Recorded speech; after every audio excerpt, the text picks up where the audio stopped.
હસ્તીઓ પણ વેટિંગ કરે, પબ્લિક 5 માંથી 5 નું તો રેટિંગ કરે. ગળોથી જોયું ના જાય એટલે બળતરા કરે, અમને ફેર ના પડે.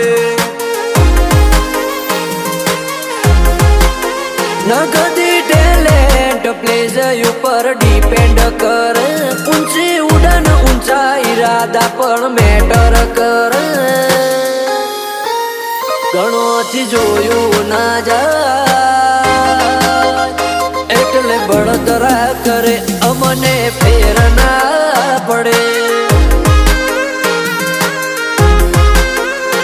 અમે ભારે તો નથી પણ હલકામાં ના લેતા, સીન શોટ ધોળા દાળે પર